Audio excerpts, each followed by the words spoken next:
Hi guys, welcome to this video. This is how to paint plague bearers and plague skin in general. So starting off with a grey model, we use Surface Primer from Vallejo.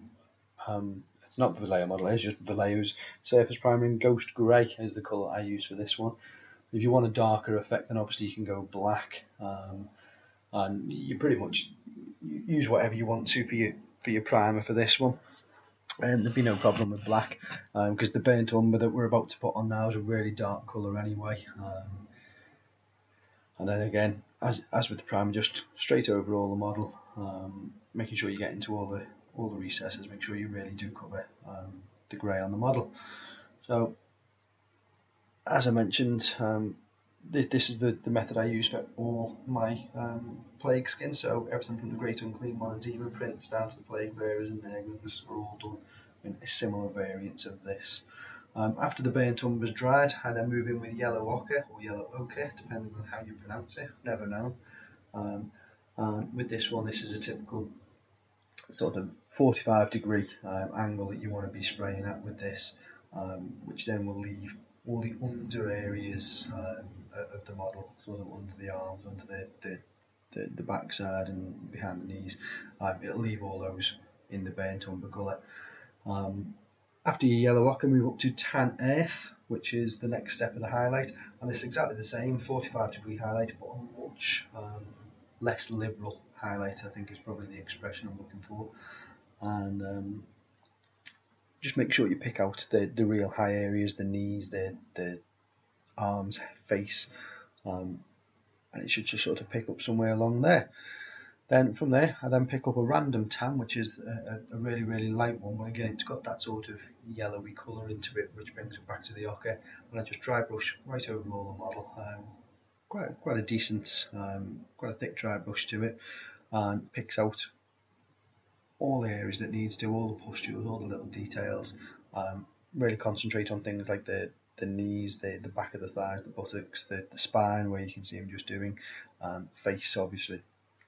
That'll really pull in all those areas together, and it'll just give like that final highlight to the model at this point.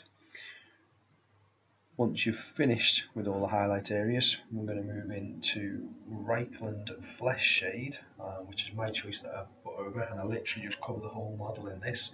You don't have to use Reichland Flesh Shade. You can use Sepia if you want to try a different brown. You can use Agrax Earth Shade's a bit dark, but by all means go in with it. And the beauty of the plague models is you don't want them to look uniform, so vary the level of colour that you put on in each shade on each model. Even when you're batch painting them, heavier dry brush on some, lighter shade on others, and it creates a bit of a difference. Right, now we're moving into some detail work. This is Nurgle's Rot, which is one of the GW technical paints. As you can see, it's quite thick on the brush. I just pick out every pustule that you can see on the model, every bit of pox, wherever you want that real contagious look. Contagious? That's not a word.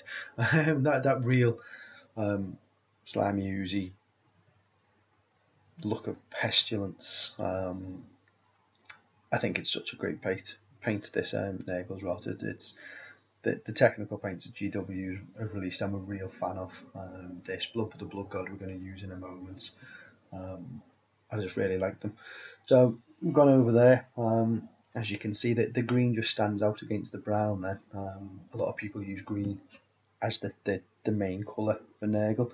I prefer to go with the broken skin and like the brown skin, and then just put those dots in. Now we're going to move into the blood and guts, as I said before.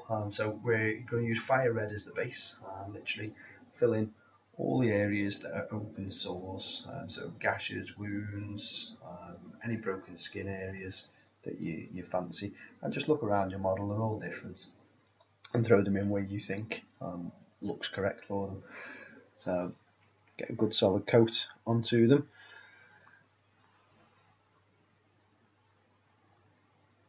Once you've filled them all in and get them all touched through, you then want to move on to a purple wash, which in this case is Druchii Violet, or Druchii Violet, however you pronounce that one, and put that in across everywhere. You see me here putting it in across the spine. The reason for that is when skin bruises, it bruises with a purpley sort of colour, and I believe as that spine's pushed out it would just cause that bruising. I'm happy with the effect it causes, and other than that you put it over all the red areas that you've just painted and it just darkens that red down, gives it more of a thicker blood sort of colouring. And then I put a tiny little dot inside the mouth because the mouth's open on this particular model. From there we move into Blood for the Blood God.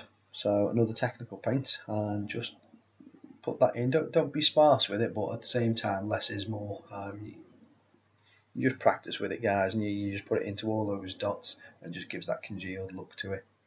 Now moved on to Genestealer Purple and Xenos Purple, I think that was called, and that's purely for the tongue that I use those on.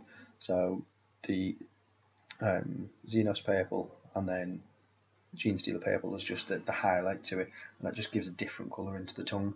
What I have missed out on this video, by the way, is I painted the sword black and then went over in gunmetal grey, and I then also did hit the eye in black with hard coat over it to give it a shine. Right, what you can see that I've just done there, is this is wet blending. There are plenty of tutorials on the web for wet blending, and what I do is I get the three colours going from dark through to light. And for every drop of paint, for every 2 drops of paint, I put 1 drop of water. Make sure it really is very thin, the paint. And then as you can see, what I've done is I start at the bottom with 1 colour, and then I go into the palette, put the next colour in, and then you just push the 2 together with your brush. While the paint's, because the paint's so wet, it doesn't dry quickly, and they just tend to blend together. And then the highlight colour, which in this is the white, I just put at the very top and drag it right the way through in the colour. If you mix the colours up too much, don't worry, just literally, it's wet enough, you can just pull it off with the tissue and put it back on, but it just gives a nice blended feel through to the top. It's quite extreme, but then that depends on the tone of the colours you're using.